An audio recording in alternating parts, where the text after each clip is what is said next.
नमस्कार, न्यूज़ 18 के digital platform पर आपका बहुत स्वागत है। मैं हूं आपके साथ अंशिका पाठक। हरियाणा के भिवानी जिले में मनीषा की मौत के मामले में अब गैंगस्टर की भी एंट्री हो गई है। गैंगस्टर सुनील सरधानिया और दीपक नांदल ने सोशल मीडिया पर एक पोस्ट डाली है। उन्होंने आरोपियों की जानकारी देने वाले को 51 लाख रुपए का इनाम देने की घोषणा की है। जी हां, 51 लाख रुपए इनाम देने की घोषणा की है। लॉरेंस गैंग ने भी इस मामले में इंसाफ दिलाने की धमकी दी। उनका कहना है कि अगर पुलिस और सरकार ने इंसाफ नहीं दिया तो वो खुद दे देंगे इंसाफ। गैंगस्टर सुनील सरधानिया और दीपक नांदल ने अपने सोशल मीडिया पोस्ट में सभी बिरादरी के लोगों को संबोधित किया। उन्होंने कहा कि मनीषा के मामले में सभी इंसाफ की मांग कर रहे हैं, लेकिन प्रशासन कुछ नहीं कर रहा है। शायद प्रशासन पर किसी का दबाव है, इसीलिए वो आरोपियों की जानकारी देने वाले को 51 लाख रुपए का इनाम देंगे। उन्होंने ये भी कहा है कि जानकारी देने वाले की पहचान गुप्त रखी जाएगी। गैंगस्टर ने अपनी पोस्ट में लिखा, राम राम सभी 36 बिरादरी को। जो ये मनीषा बहन वाला केस हुआ है, इसमें हमने देखा कि सभी बिरादरी साथ में न्याय की मांग कर रहे हैं, लेकिन प्रशासन कुछ नहीं कर पाया या फिर किसी के दबाव में नहीं कर रहा है। उन्होंने आगे कहा कि हम आज अपनी तरफ से 51 लाख के इनाम की घोषणा करते हैं। जो भी आरोपी के बारे में बताएगा उसे इनाम दिया जाएगा और उसकी पहचान सेफ रखी जाएगी। इससे पहले लॉरेंस गैंग के गोल्डी ढिल्लों ने भी सोशल मीडिया पर धमकी दी थी। उन्होंने कहा था कि पुलिस और सरकार मनीषा को इंसाफ दे, नहीं तो वो इंसाफ दिलाएंगे। गोल्डी ढिल्लों ने अपने पोस्ट में लिखा था, पुलिस और सरकार मनीषा को इंसाफ दे, वरना हम उसे इंसाफ दिलाएंगे। भिवानी जिले में 13 अगस्त को खेतों में मृत पाई गई 19 साल की शिक्षिका मनीषा के मामले में हरियाणा सरकार ने सीबीआई को जांच सौंप दी है। बीते गुरुवार को हरियाणा के पुलिस महानिदेशक ने भी बताया था कि सीबीआई जल्द इस मामले की जांच शुरू करेगी।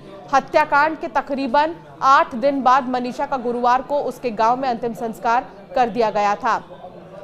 एक चीज और देखिए, सीबीआई का ये भी कहना है ना, अगर आप एक इंसान होने के नाते सोचे इसे, तो सीबीआई के लिए कितनी चुनौती है कि कहीं से पुलिस सपोर्ट उन्हें शायद ही मिले, क्योंकि भिवानी से लेकर रोहतक तक जब पोस्टमार्टम किया गया मनीषा का, तो उसमें यह दिखा दिया गया कि मनीषा ने जहर खाकर आत्महत्या की है। लेकिन सवाल यह है कि महज 19 साल की मनीषा को आखिर जिंदगी में क्या परेशानी थी, आखिर उसको किस बात की परेशानी थी। वो बहुत इंडिपेंडेंट लड़की थी, 19 ईयर्स की लड़की, जब एक जॉब कर रही थी, पूरे परिवार को संभाल रही थी, तो आखिर उसकी दुश्मनी किससे होगी।